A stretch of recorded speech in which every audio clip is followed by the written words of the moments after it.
Transaction declined. Rent payment. Insufficient funds.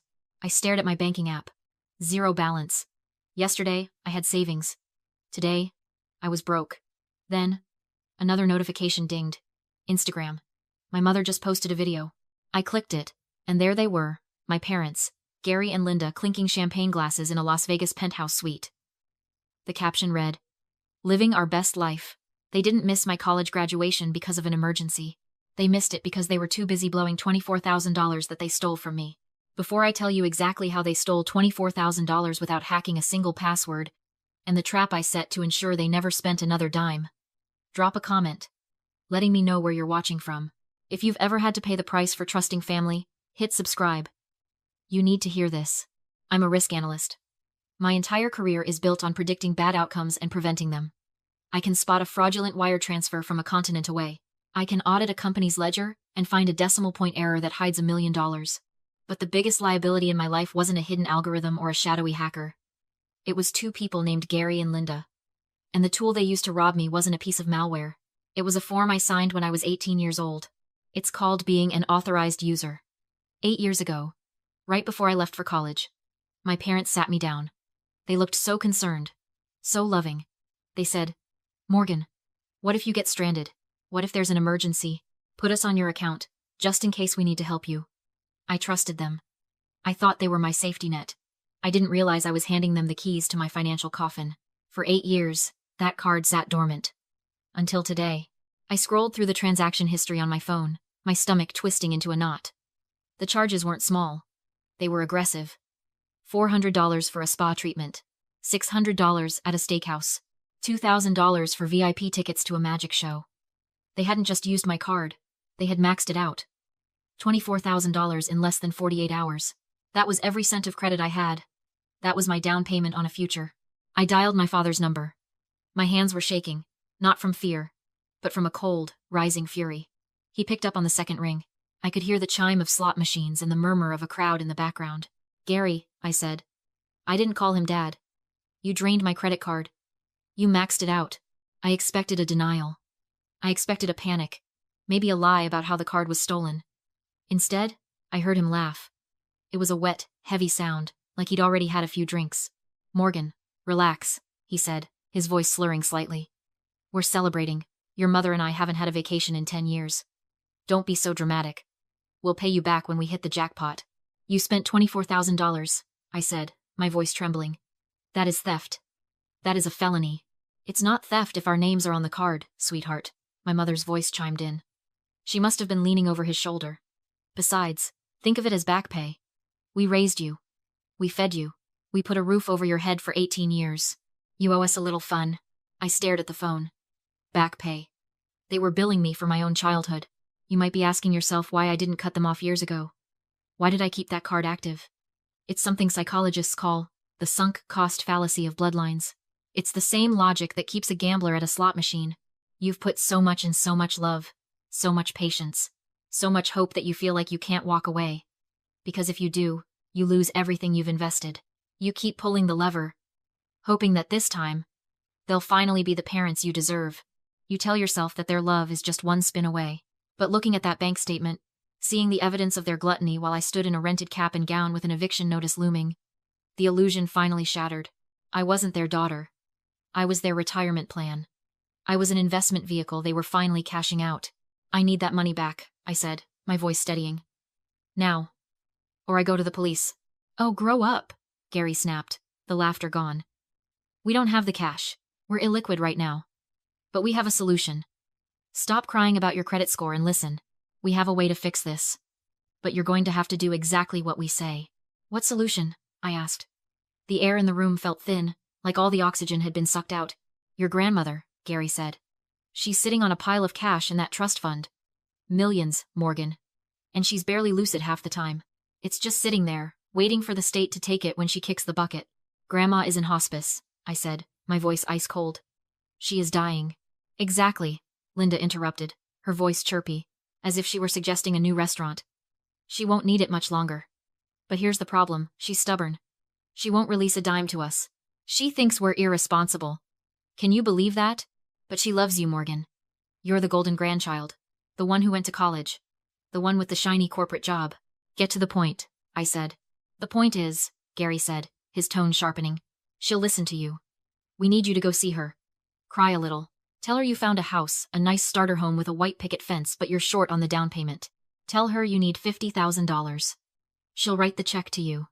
You cash it, transfer the money to us, and we pay off your credit card. We keep the rest as a finder's fee. Everyone wins. I felt bile rise in my throat. They weren't just thieves, they were vultures, circling a dying woman. They wanted me to look my grandmother in the eye, the woman who had slipped me $20 bills for books when my parents claimed they were broke, and lie to her on her deathbed. No, I said. I am not defrauding a dying woman to fund your gambling habit. You find another way to pay me back. There is no other way, Gary shouted, the facade cracking. We don't have the money, Morgan. It's gone. The casinos, the hotel, the dinners it's spent. We are tapped out. Then sell the car, I shot back. Sell the boat you haven't used in 3 years. I don't care. Fix it. You're not listening, he said, his voice dropping to a low, menacing register. If we don't pay that bill by the end of the month, do you know what happens to your credit score? It tanks. It drops like a stone. And what happens to a senior risk analyst with a delinquency on her record? What happens when your firm runs its annual background check and sees you can't even manage your own debt? I froze. He knew. He knew exactly how my industry worked. In the world of high finance risk assessment, personal financial liability is a fireable offense. If I looked like a credit risk, I was a security risk. You lose your job, Linda said softly. You lose your apartment. You lose that fancy new life you think you're so much better than. Unless you help us. It wasn't a request, it was a hostage negotiation. They were holding my entire career at gunpoint, fingers on the trigger, smiling like they were doing me a favor. So that's the deal? I asked, my voice devoid of emotion. I help you rob Grandma, or you ruin my life? We're helping you save your life, Gary corrected. Think about it. We'll be in Chicago on Sunday. We can have a nice family dinner, go over the details, and make sure you get your story straight before you see her. Don't be stupid, Morgan. Family helps family. The line went dead. I lowered the phone. I didn't scream. I didn't throw it against the wall. I walked over to my desk, opened my laptop, and pulled up my bank statement again. Negative balance. Pending charges. The numbers stared back at me, red and angry. They thought they had me cornered. They thought I was the scared 18-year-old girl who just wanted their approval. They forgot what I do for a living. I assess threats. I calculate exposure. And when I find a liability that cannot be mitigated, I eliminate it. I wasn't going to let them ruin me. And I wasn't going to let them touch my grandmother. I picked up my phone and dialed a number I hadn't used in years. It rang once, twice, 3 times. Lawyer Sterling. A gruff voice answered. Mr. Sterling, I said. This is Morgan. We need to talk about my parents. And we need to talk about my grandmother's trust. I called Gary back 10 minutes later. My voice wasn't shaking anymore. It was flat, hollowed out. The voice of a daughter who had finally been broken. Fine, I said. I'll do it. But I'm not going in blind. We need to meet for dinner. I need to know exactly what to say to her. Word for word. If I mess this up, we all lose. That's my girl, Gary purred. The smugness in his voice made my skin crawl. I knew you'd come to your senses.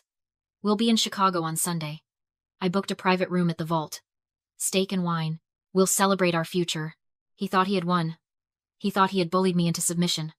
He didn't realize he had just scheduled his own arraignment. I hung up and drove straight to Mr. Sterling's office. Sterling wasn't a fancy corporate lawyer with a glass office. He was an estate attorney who worked out of a brownstone that smelled like old paper and pipe tobacco. He had managed my grandmother's affairs for 30 years. He looked at me over his spectacles, his face etched with deep lines of concern. They want you to do what? He asked, his voice low and dangerous. They want me to trick her, I said. They want me to tell her I'm buying a house so she'll sign a disbursement check. They're going to take the money to pay off their debts and keep the rest. And they threaten to destroy my career if I don't help them. Sterling stood up and walked to the window. When he turned back, he wasn't looking at me like a lawyer. He was looking at me like a prosecutor. Morgan, there's something you need to know, he said. I'm not just the executor of the estate.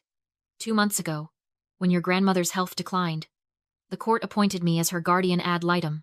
Do you know what that means? I shook my head. It means I am legally responsible for protecting her from exploitation, he said. It also means I am a mandatory reporter. If I have evidence, credible evidence that someone is conspiring to financially abuse a vulnerable senior, I don't just have the option to call the police. I am required by federal law to do it. I don't have evidence yet, I said. Just a phone call. It's their word against mine. Then we get the evidence, Sterling said. He opened his desk drawer and pulled out a digital recorder, then hesitated. No, that's too risky. If they find a wire, they'll destroy it. We need something they can't break. I have a better idea, I said. I pulled out my phone and my AirPods Pro. I showed him the settings. Transparency mode, I explained. It uses the microphones on the outside of the earbuds to amplify the sound in the room so the wearer can hear, but it also transmits that audio back to the phone. If I'm on a call, the person on the other end hears everything in the room as clearly as I do. And the recording? Sterling asked. I won't record it on the phone, I said. I'll set up a live stream to a secure cloud server. The moment the audio is captured, it's uploaded instantly. Even if they smash the phone, even if they throw it in the river, the file exists the second it happens. Sterling nodded slowly. A grim smile touched his lips. I'll be on the other end of that call, Morgan. I'll be listening. The very second they confirm their intent to defraud her or harm her care, I will intervene, and I will bring the full weight of the state of Illinois down on them. Sunday night arrived. I dressed carefully. A modest blouse, hair down. I needed to look like the good, obedient daughter. I needed to look like the victim they wanted me to be. I placed the left AirPod in my ear and let my hair fall over it, completely concealing the white plastic. I tapped the screen. Cloud sync, active. Call connected. Sterling, A. I'm here. Sterling's voice whispered in my ear, crystal clear. I'm listening. Go get them. I took a breath, smoothed my skirt, and walked into the vault. The private dining room at the vault smelled of aged leather and truffle oil. It was a soundproof glass box, designed for backroom deals and illicit affairs. Tonight, it was the stage for a confession. Gary sat at the head of the table, scanning the wine list like a king surveying his domain. He ordered a bottle of Cabernet that cost more than my first car. Linda was busy adjusting her diamond earrings in the reflection of her spoon. They looked comfortable. They looked like people who had gotten away with it. I took my seat. The AirPod in my left ear hummed with a faint static, the sound of Lawyer Sterling breathing on the other end of the line. I'm sorry, I said. The words tasted like ash. I overreacted about the credit card. I was just stressed about work. You guys are right. Family helps family. Gary slammed the menu shut and grinned. It was the smile of a predator who sees the prey expose its throat. I knew you'd come around, Morgan, he said, reaching across the table to pat my hand. His palm was damp. You're a smart girl. You know how the world works. You scratch our back. We keep your little secret from your boss. Exactly, Linda chimed in. We're doing this for you, really. To protect your future. I poured the wine. My hand didn't shake. I watched the dark red liquid fill their glasses, thinking about the poison I was about to serve them. There is a specific kind of agony in feigning submission to the people who abuse you. It's not just lying. It's a physical contortion. You have to shrink. You have to soften your eyes when you want to glare. Unclench your jaw when you want to scream. You have to smile while every instinct in your body is screaming, run. I raised my glass. To the plan, I said. To the legacy, Gary corrected, clinking his glass against mine. He took a long drink, wiping his mouth with a linen napkin. All right. Let's get the story straight. Tomorrow, we go to the hospice center. You go in alone. You're crying. You tell her you found the perfect house, but the seller needs cash now. You tell her it's a distress sale, a once-in-a-lifetime deal. And the check? I asked. She writes it to me. Directly to you, Linda said. Ask for 50, 60 if you can. Once it clears, wire 50 to us to cover the debt. Keep the rest, your commission. I needed them on record. But what about Grandma? I asked carefully. If the trust drains, they'll kick her out of hospice. Gary laughed, slicing into his steak. That place is bleeding us dry. $5,000 a month for Jell-O and a parking lot view? We're stopping the bleeding. Where will she go? State facility on 9th, he said flatly. It's free. She's 89. She won't know the difference. So we dump her? We protect the legacy for the living, Gary snapped. That money is ours. Did you get that? I whispered. Gary frowned. What? I removed the AirPod and set it on the table. I switched my phone to speaker. I got it. A voice said calmly. Loud and clear. Gary went pale. This is Thomas Sterling. The voice continued. Court-appointed guardian ad litem for your mother. You've just confessed to elder abuse, wire fraud, and grand larceny. Police are en route. Your assets are frozen. Gary grabbed my phone and smashed it against the wall. Silence. Then he locked the door. He picked up his steak knife. This is what psychologists call an extinction burst. The moment a narcissist realizes control is gone and escalates to violence. You think a recording matters if you're not alive to testify? He hissed. He lunged. I backed away, grabbed a wine bottle, smashed it, and raised the jagged glass. You're already done, Gary. The recording is in the cloud. He charged. The door exploded inward. 2 waiters tackled him. The knife skidded across the floor. Sirens followed. At the precinct, Sterling confirmed the charges. Aggravated assault, elder abuse, conspiracy, wire fraud. Bail set high. Then came the problem: my debt. My parents' assets were frozen. I was safe, but financially trapped. Sterling handed me a check from the estate trust. Emergency bridge loan. You saved the estate millions. This covers your liabilities. The exact amount. The next morning, I held my grandmother's hand at hospice. They can't hurt you anymore. She stirred. Later, I paid off the card and removed 2 names from my account. Gary Moore. Linda Moore. No hesitation. Cutting off toxic family isn't cruelty. It's self-defense. If you're holding on because of blood alone, this is your sign to let go. This is your sign to let go.